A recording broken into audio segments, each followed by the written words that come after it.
Hello हाँ hello के बजै छी? आगे रवि बेदर्दी बजै छियो। की हाल चाल है? हाल चाल के छोड़, तू जो बस में टाइम बोला के एगो नहीं केली आ रात भर हमरा जो मच्छर कुत्ता कटल के आई के बाद हमारा फोन नहीं करिया बुझली। सॉरी बाबू।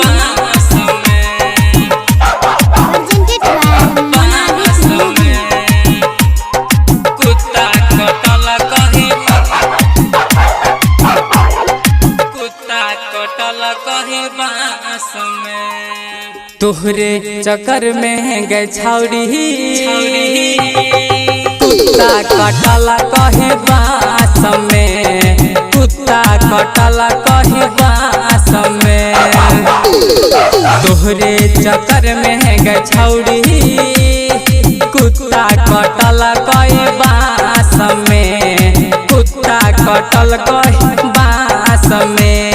वादा करके छौड़ी बोन कलही रह गलिए रात भर आस में। तोहरे चक्कर में गए छौड़ी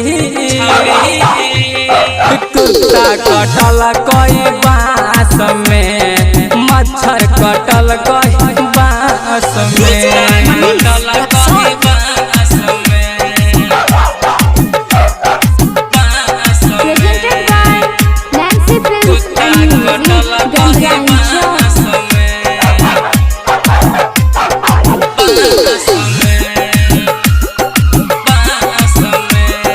ठीक नहीं कलही गए दिल तोरा दलही गए कलही धोखा हमारा साथ में, कलही धोखा हमारा साथ में।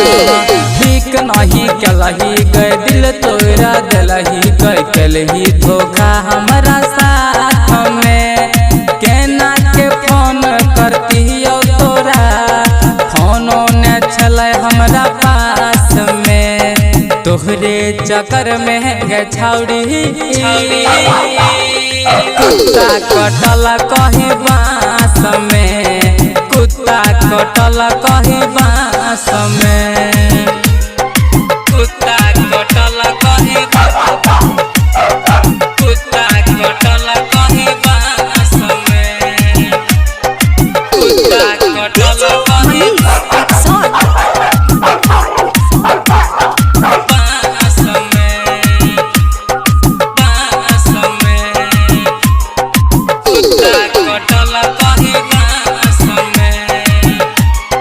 डीजे समी बस कहै छल सही परिहान छौड़ी के फेर में, परिहान छौड़ी के फेर में। रवि शमशाद सही कहै छल परिहान छौड़ी के फेर में। अरशद महफूजवा रईस ओ छल हे गए छौड़ी हमरा साथ में।